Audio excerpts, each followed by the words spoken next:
For 3,000 years, the galaxy had known nothing but peace. 3,000 years of treaties, alliances, and carefully balanced trade routes that stretched across star systems. 3,000 years where war was something discussed only in history archives, a relic of a barbaric past that civilized species had evolved beyond. The great powers, the Valerian Confederacy, the Ketheric Union, the assembled minds of Tyr, had built their empires on the foundation of this eternal peace, growing soft and comfortable in their carefully maintained order. Their militaries became ceremonial. Their weapons gathered dust in museums. Their generals became politicians who had never seen real combat, who studied ancient battles the way one might study extinct animals, with detached curiosity and the comfortable certainty that such savagery could never return. Then came the Devourers. They arrived without warning, tearing through the outer rim territories like a storm of living darkness. Entire colonies vanished overnight. Distress signals cut off mid-transmission. When the first refugees made it to civilized space, they brought tales that the Council of United Worlds refused to believe. Massive bioships that consumed everything in their path, creatures that seemed to exist only to destroy, an intelligence so alien and hostile that negotiation was impossible. The Council, in their infinite wisdom earned through millennia of peaceful resolution, sent ambassadors. They sent peace envoys. They sent their finest diplomats, armed with translation matrices and cultural exchange protocols. None of them came back. Within 6 months, a quarter of known space had fallen. The great powers scrambled to remember how to fight, dusting off ancient warship designs and promoting officers who had never fired a weapon in anger. Their first organized resistance lasted 3 days before being completely annihilated. The second lasted only 1. The Valorians, who once commanded fleets of 10,000 ships, watched helplessly as their armada was reduced to scattered survivors running for their lives. The Ketheric, masters of shield technology, discovered that their defenses meant nothing against an enemy that didn't use conventional weapons. The assembled minds, whose computational power had seemed limitless, found their networks corrupted and turned against them by the Devourers' incomprehensible technology. The galaxy was dying, and in their desperation, the Council turned to the one species they had always dismissed as primitive, unstable, and far too violent for polite society. They turned to humanity. The humans had been part of the galactic community for barely 2 centuries, and in that time, they had been kept at arm's length. Too aggressive, the other species whispered. Too quick to anger, too slow to forgive, too fascinated by weapons and war. While other species dismantled their militaries, humanity maintained theirs. While others converted their warships to cargo vessels, humanity built newer, deadlier ones. The Council had tolerated this barbaric behavior only because human trade was profitable and their territory was conveniently located. They were the galaxy's embarrassing relatives, invited to gatherings, but never quite trusted. Their presence endured rather than welcomed. When the emergency session convened, when the great powers of the galaxy admitted that they were facing extinction, when the Valerian High Chancellor stood before the assembled representatives and formally requested military aid from Earth, something unexpected happened. The human representative smiled. It wasn't a warm smile. It wasn't a smile of greeting or friendship. It was the kind of smile that made the assembled delegates suddenly remember all those old warnings about humanity, all those concerns they had dismissed as paranoia and prejudice. It was the smile of someone who had been waiting 3,000 years for this exact moment. The commander stood then, the human military leader whose name would soon become either the galaxy's salvation or its final nightmare. The hall fell silent as this representative of the species they had always considered barely civilized addressed the Council of United Worlds. There was no anger in that voice, no resentment at centuries of being looked down upon, dismissed, kept at the fringes of galactic society. Instead, there was something that terrified the assembled delegates far more than any weapon could. There was amusement, because while the galaxy had been enjoying its 3,000 years of peace, while civilizations had grown soft and comfortable in their certainty that war was a thing of the past, humanity had been preparing for exactly this day. Every ship they built, every weapon they tested, every soldier they trained had been made ready for the moment when peace would end. And now, standing before the desperate remnants of galactic power, The commander made humanity's position clear with a simple statement that would echo across every inhabited world. "We accept," the commander said, and the way those words were delivered made every representative in that chamber realize they might have made a terrible mistake. But understand this, when humanity goes to war, we don't do it your way. We've read your histories.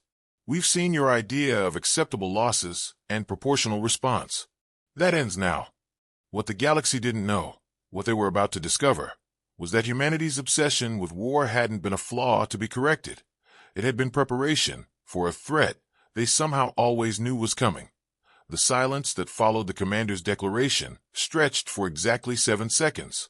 The assembled minds later calculated that precise duration, noting it as the moment when the galactic order fundamentally shifted.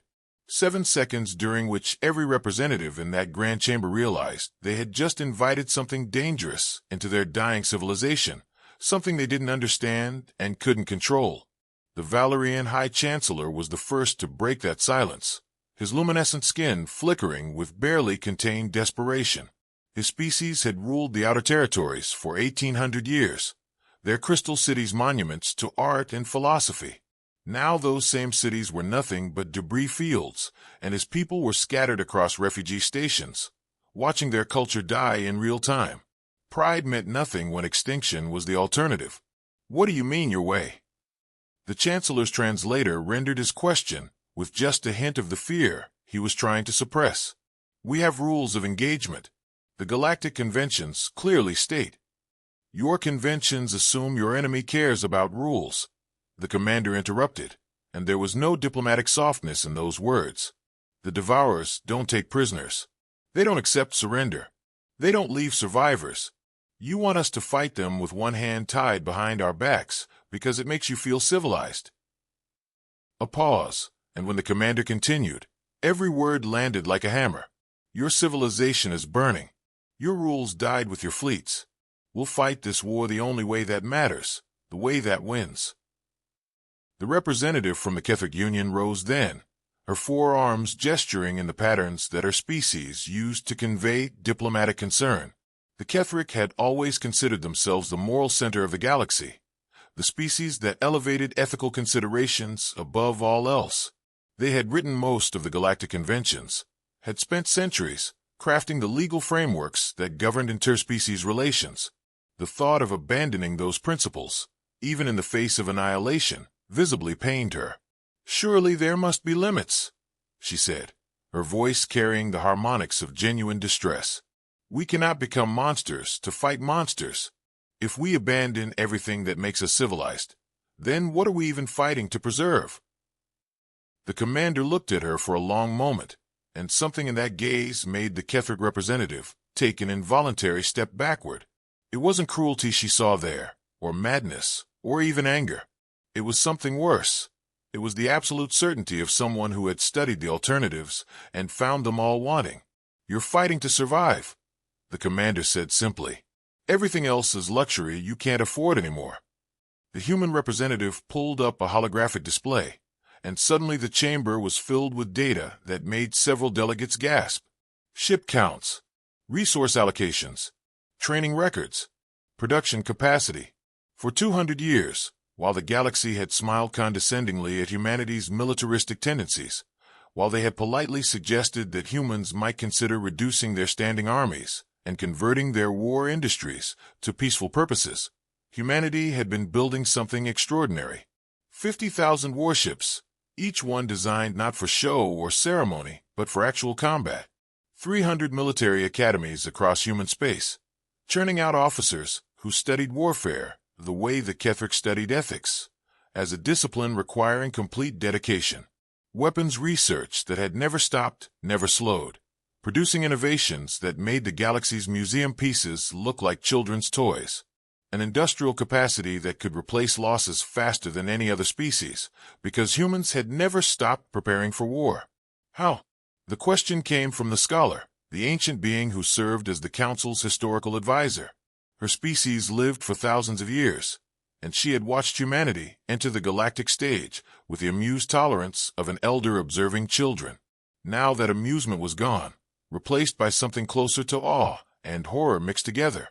How did you justify this to yourselves? The cost alone must have been staggering. What could possibly make an entire civilization maintain such readiness for a war that never came?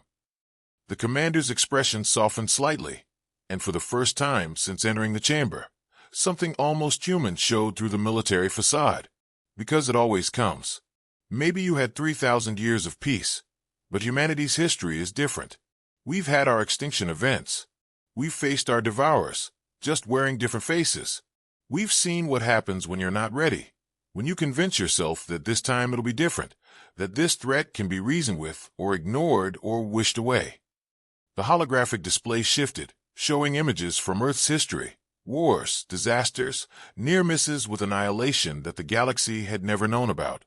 We learned, we remembered, and we promised ourselves that next time, we'd be ready.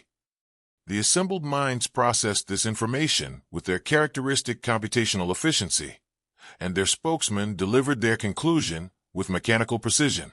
Statistical analysis suggests a 0.03% probability that any civilization would maintain such costly readiness without definitive threat data. Human behavior pattern indicates either severe collective psychological trauma or access to predictive information not shared with the Council. The commander didn't confirm or deny either possibility, but the slight tightening around the eyes told the scholar everything she needed to know. Humanity knew something, or suspected something, that they had never shared with the rest of the galaxy. The question was whether that knowledge made them prescient or paranoid, and right now, with the devourers consuming world after world, the distinction hardly seemed to matter. "You want our help," the commander said, bringing the discussion back to the immediate crisis. "You'll have it, but understand what you're accepting. Human military doctrine doesn't distinguish between combatants and support structures. We don't fight battles, we fight wars. Total wars. When we commit to something, we commit completely." The Valerian High Chancellor exchanged glances with his fellow council members, and in that moment, every representative in the chamber faced the same terrible calculus. Accept humanity's terms and possibly win, but unleash something they didn't understand and might not be able to control afterward. Or refuse, maintain their principles, and watch their civilization disappear into the devourer's endless hunger. It wasn't really a choice at all. "We accept your terms," the Chancellor said, and his voice carried the weight of a decision that would reshape the galaxy. "When can your forces be deployed?"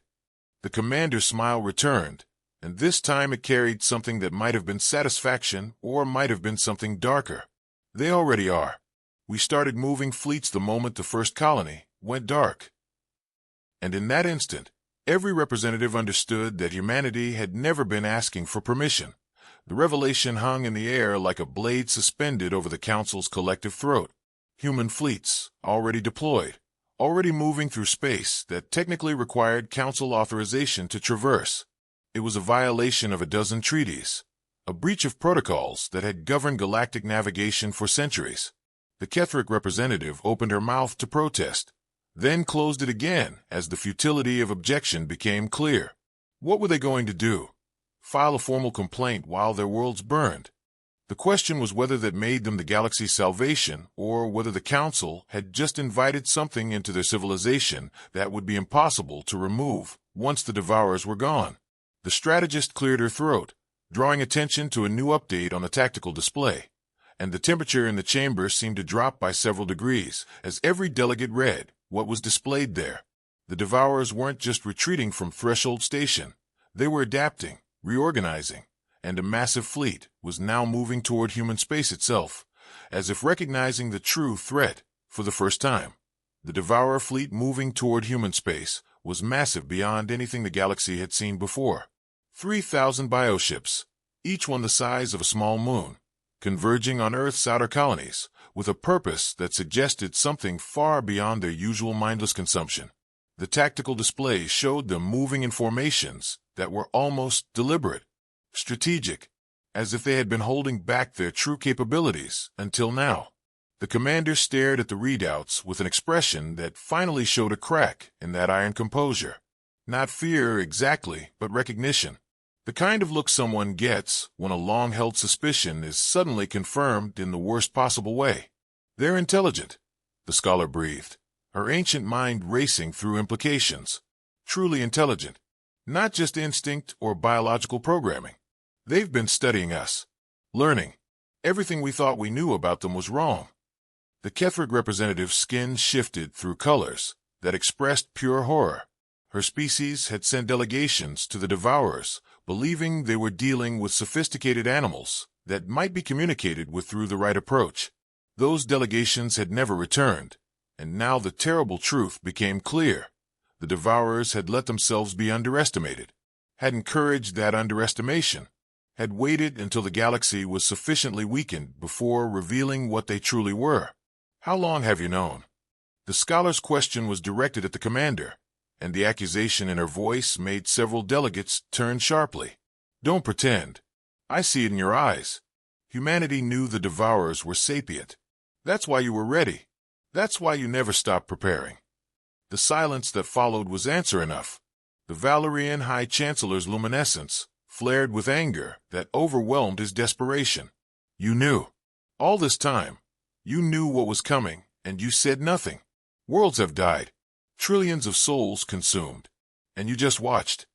We didn't know, the commander said, and the weariness in that voice suggested this conversation had been inevitable. We suspected. 40 years ago, one of our deep space observation posts picked up something. A pattern in how the Devourers moved through uncharted space, like they were testing defenses, probing for weaknesses. We brought it to the council. Do you remember what you told us? The scholar's expression shifted, memory surfacing. We said humans were being paranoid, that you were seeing patterns where none existed because your species couldn't accept that the galaxy was truly at peace. You said we were trying to manufacture a threat to justify our military spending, the strategist added, her voice tight, with barely controlled anger. You suggested that humanity undergo psychological counseling for our collective trauma response. You implied that our concerns were a mental health issue, not a legitimate warning. The weight of that revelation settled over the council like ash.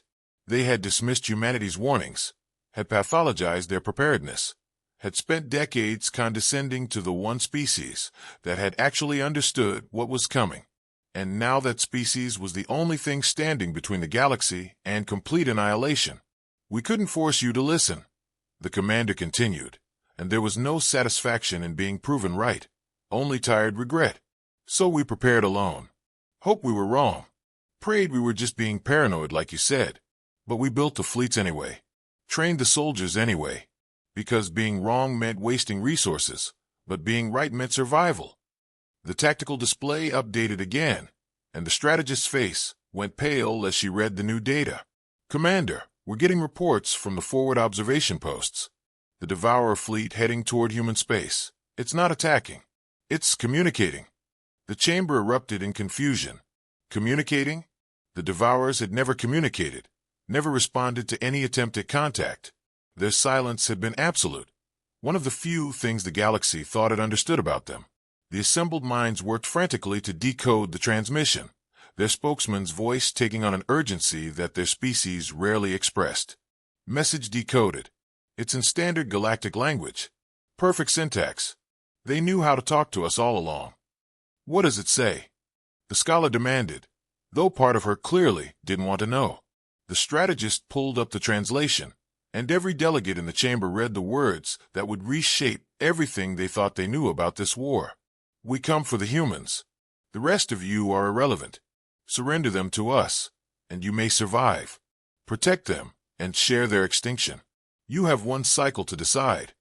The implication crashed through the council like a physical blow. The Devourers hadn't been randomly consuming the galaxy. They had been working their way toward humanity specifically, destroying everything else as either practice or simply to clear the path. The 6 months of galactic suffering, the trillions dead, the civilizations reduced to scattered refugees. All of it had been incidental. Humanity was the target. Humanity had always been the target. The Valerian High Chancellor turned to the commander with an expression that mixed betrayal, fury, and desperate calculation. Why? What could humanity possibly have done to make them focus on you specifically? What are you telling us? The commander didn't answer immediately, and in that hesitation, the scholar saw something that made her blood run cold. There was guilt there, buried deep but present. Not the guilt of having done something wrong, but the guilt of having known something terrible and been unable to prevent what followed. The truth is classified above council clearance, the commander finally said, and the formality of that response was itself an answer. But you need to understand something. If the Devourers want humanity specifically, there's a reason. And if they're giving you the option to surrender us, they're more afraid than they're letting on. Afraid. The Ketheric representative's voice climbed in pitch. They've consumed half the galaxy and they're afraid? Of what? The strategist, a human officer standing beside the commander, activated another display. This one showed real-time fleet movements, and the scope of it made several delegates physically recoil. Humanity hadn't just sent a token force or a symbolic gesture of support. They had mobilized everything. Every combat-ready vessel, every trained crew, every resource they could throw at the problem. It was the kind of total commitment that peaceful species had forgotten was even possible. Battle Group 7 is already engaging Devourer forces at the Threshold Station, the strategist reported, her voice carrying the calm professionalism of someone describing routine operations rather than humanity's first major combat action in 2 centuries. Early reports indicate the enemy was unprepared for our tactics. Unprepared was putting it mildly. The tactical feed showed something that made the scholar lean forward despite herself, her ancient eyes widening as she processed what she was seeing. Human ships didn't fight the way galactic vessels fought. There was no elegant maneuvering, no carefully calculated exchanges of fire from safe distances. Human warships dove into the Devourer formations like predators, close enough that their hulls almost touched, unleashing weapons at point-blank range before breaking away in patterns that seemed chaotic but were clearly coordinated. "They're insane," whispered the Valerian High Chancellor, watching a human destroyer deliberately ram a Devourer bioship, both vessels exploding in a flash that temporarily blinded the sensors. That crew just sacrificed themselves. That crew bought their fleet 12 seconds, the commander corrected, and there was no emotion in those words, just cold calculation. 12 seconds that allowed the formation to collapse the enemy's left flank. Acceptable trade. The casual way the commander discussed trading lives for tactical advantage made several delegates uncomfortable, but the scholar understood what she was witnessing. This was what warfare actually looked like when practiced by a species that had never forgotten how. Not the sanitized, regulated version that galactic civilization had convinced itself was possible, but the brutal reality where victory went to whoever was willing to pay the highest price. The assembled minds processed the tactical data with increasing agitation, their spokesman's voice taking on what might have been confusion in a species capable of such emotion. Human combat doctrine violates 17 fundamental principles of galactic military theory. Unit cohesion should have collapsed within the first engagement. Morale should have broken when casualties exceeded 3%. Tactical efficiency should have degraded with each loss. None of this is occurring. Explain. The commander glanced at the strategist, who pulled up another display. This one showed human military training, and it was unlike anything the galaxy employed. Recruits pushed beyond what other species would consider reasonable limits. Simulations that included massive casualties and forced soldiers to continue fighting even when their situation seemed hopeless. Psychological conditioning that prepared troops not just to face death, but to accept it as part of the mission. "We train differently," the strategist explained, her words carrying an edge that suggested she found the question almost insulting.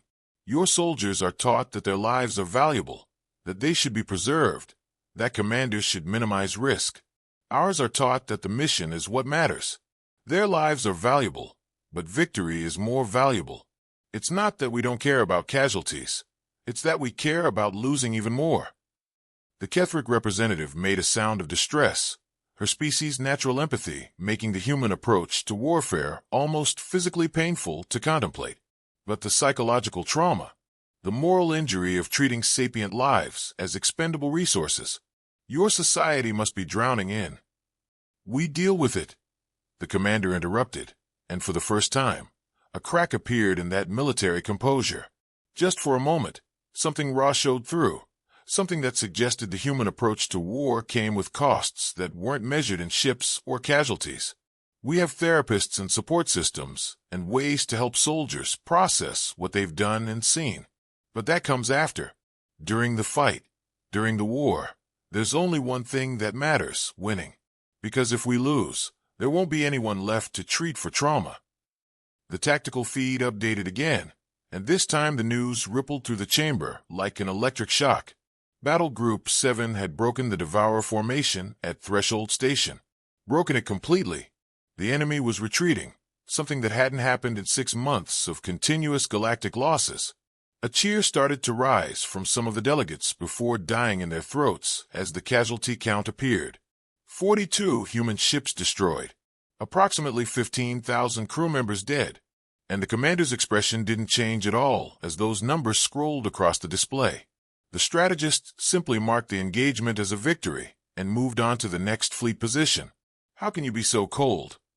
the Chancellor finally asked, and his voice carried genuine bewilderment. "Those were your people, thousands of them, and you're treating it like just another data point." The commander turned to face him fully, and the council saw something in those eyes that made them understand why humanity had always made them nervous. It wasn't cruelty or callousness. It was something far more frightening. It was duty stripped of everything except pure, uncompromising purpose. "Because if I stop to grieve right now, more of them die," the commander said quietly. "Because if I let emotion cloud my judgment, I make mistakes that cost more lives, not fewer. Because this is what command means. You carry the weight of every death, but you don't let it slow you down until the job is finished." A pause, and when the commander continued, every word was carved from stone. "I'll mourn them when this is over. I'll remember every name, every face, every report that crossed my desk. But right now, they need me to be the person who wins this war, not the person who feels bad about what winning costs." The scholar studied the commander with new understanding, and a thought occurred to her that should have been obvious from the start. Humanity hadn't just prepared their fleets and weapons and industrial capacity for this war. They had prepared their people, their culture, their entire civilization to endure what total warfare demanded. The galaxy had spent 3,000 years becoming soft, but humanity had spent that same time making themselves into something harder, sharper, more willing to do what needed to be done. The commander pulled up one final display, and this one showed projections that made several delegates gasp. Human fleet deployments. Not just the forces already committed, but reserves that were still mobilizing. Production numbers that suggested human war industry had been operating at levels the Council never suspected. Ship designs that hadn't been revealed until now. Weapons that violated treaties humanity had apparently never intended to honor. "They're afraid of what happens when we stop holding back," the strategist said quietly. "Every engagement so far, we've been following Council rules of warfare. Restricted weapons, proportional response, designated combat zones. The Devourers just gave us permission to stop playing by those rules." The scholar's eyes widened as understanding dawned. "You've been restraining yourselves. Even now, facing extinction, you've been holding back because you were still trying to fit into our civilization's framework." "Until now," the commander agreed, and something dangerous flickered across that controlled expression. They wanted to make this personal. They wanted to make humanity the target. They just gave us exactly what we needed, a reason to show the galaxy what we're actually capable of when we stop trying to be civilized.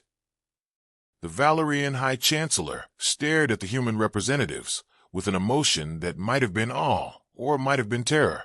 "What are you?" The commander's smile returned, cold and sharp as a blade. "We're the species that survived every extinction event our world threw at us. We're the species that looked at the stars and decided we weren't satisfied with just existing. We wanted to thrive. We're the species that the Devourers apparently think is dangerous enough that they'd rather negotiate with the Council than face us at full strength." The smile vanished, replaced by something harder. They were right to be afraid. The tactical display showed the Devourer fleet still advancing, the one-cycle deadline ticking down, and every delegate in the chamber faced an impossible choice: sacrifice humanity to save themselves, or stand with the species they had spent 2 centuries looking down on and risk everything in a war that suddenly seemed far more complex than simple survival. But the scholar was watching the commander's eyes, and she saw something there that terrified her more than the devourers, more than the impossible choice, more than anything she had witnessed in her thousands of years of life. She saw someone who had been waiting for this moment, who had planned for this exact scenario, and who was about to show the galaxy why humanity's obsession with war had never been a flaw. It had been preparation for a threat that wanted them dead so badly. It had doomed itself by making this personal. The Council's decision took less than an hour, though it felt like an eternity compressed into minutes. The Valerian High Chancellor stood before the assembled delegates, his luminescence dimmed by exhaustion and something that might have been shame, and delivered their answer to the Devourer ultimatum with words that would echo through galactic history. We stand with humanity. It wasn't unity that drove the decision, and it certainly wasn't nobility. It was the cold mathematical reality that the Devourer's ultimatum had revealed their hand. Any enemy desperate enough to negotiate was an enemy that could be beaten, and humanity was the only weapon the galaxy had left.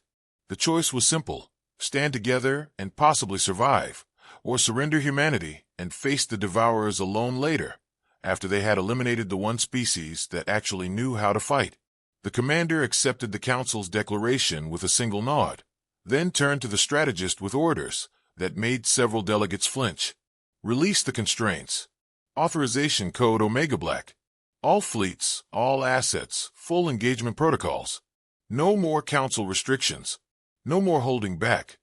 What happened next would be analyzed by military historians for generations, studied as the moment when humanity revealed what they had really been building for 2 centuries. The reserves that mobilized weren't just additional ships. They were entire fleets that had been kept hidden, construction facilities that officially didn't exist, weapons platforms that violated every treaty humanity had ever signed. The truth became unavoidable. Humanity hadn't just been prepared for war. They had been prepared for this specific war. The scholar watched the deployments with growing horror and understanding. You knew exactly what the Devourers were. You've known from the beginning. That observation post 40 years ago didn't just detect patterns. You made contact, didn't you? The commander's silence was confirmation enough, but the strategist was the one who finally spoke, her voice carrying the weight of a secret that had shaped human policy for decades. Brief contact. 30 seconds before they destroyed the observation post. Long enough to receive one message. We are coming for the species that should not exist. We are coming for the ones who broke the cycle. The assembled minds processed this information with visible agitation, their spokesman's voice rising in pitch. Impossible. What cycle? What could humanity have possibly done? Your species only achieved space travel 200 years ago. You're newcomers to the galactic stage. To this galactic stage, the commander corrected, and those 4 words recontextualized everything. Tell them, scholar, you are the only one old enough to remember the myths. The stories your species tells children about the ancient ones who came before. The scholar's hands trembled, ancient memory stirring. The predecessors, the first civilization. We thought they were legends, stories to explain ruins that predated all known species. They supposedly achieved technology beyond anything we've accomplished, then vanished without explanation. But those are just myths. Archaeological curiosities. There's no proof they ever actually existed. The commander pulled up a final classified file, and the data it contained made the chamber fall absolutely silent. DNA analysis, comparative genetics, archaeological evidence that humanity had kept hidden since their first deep space expeditions. The truth was laid bare in numbers and images that couldn't be denied. Humanity was descended from the predecessors.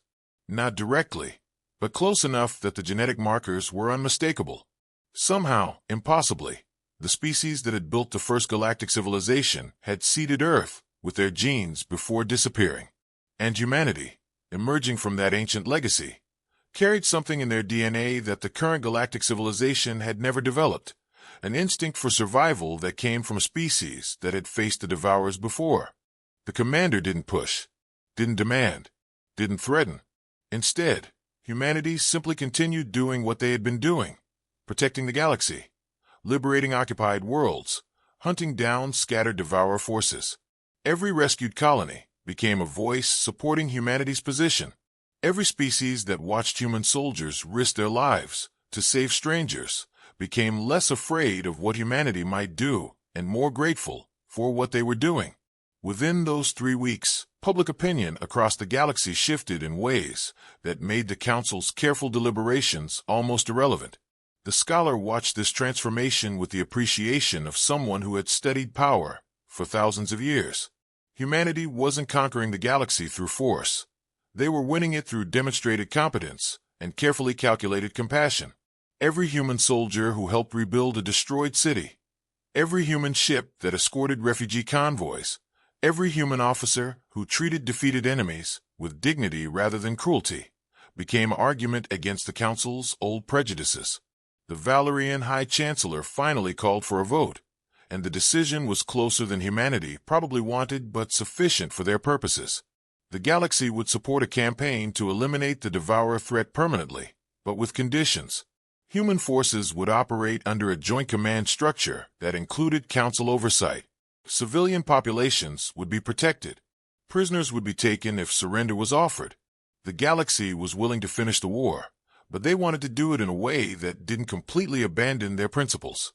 The commander accepted these terms without argument, and the scholar suspected she knew why. Humanity had gotten what they actually wanted: permission to pursue the Devourers into deep space with the galaxy's resources and support.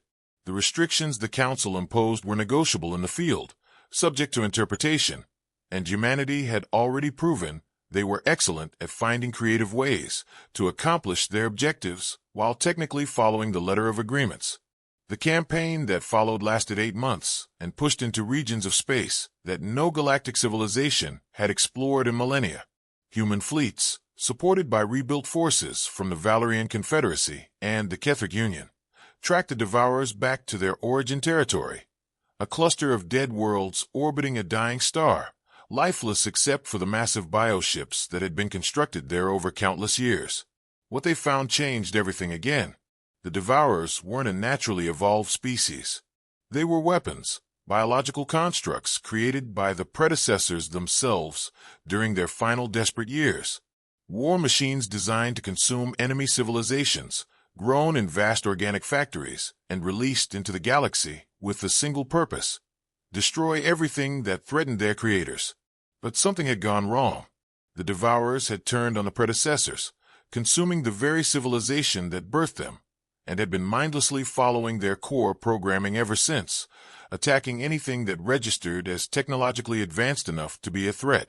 The strategist stood on the bridge of the command ship, watching the scans of the Devourer home territory with an expression that mixed vindication and sadness. They were tools that outlived their purpose, weapons that kept fighting long after the war was over. They didn't choose to be what they are any more than we chose to be descendants of the species that created them. The commander nodded slowly, and for the first time since this war began, something like doubt crossed that controlled expression. Does that change what we have to do? The question hung in the silence of the bridge, and it was the scholar, observing from her position with the Council oversight team, who finally answered, "No. Knowing why they exist doesn't change what they've done or what they'll continue to do if we leave them alive. Sometimes understanding your enemy just makes the necessary actions more tragic, not less necessary." The final battle was brief and brutal. The Devourers fought with the desperation of weapons fulfilling their last program directive, but humanity fought with the precision of descendants finishing their ancestors' mistake. When it ended, when the last bioship was destroyed and the organic factories were reduced to ash, the galaxy finally faced a universe without the threat that had haunted it for months and haunted the predecessors for centuries before that.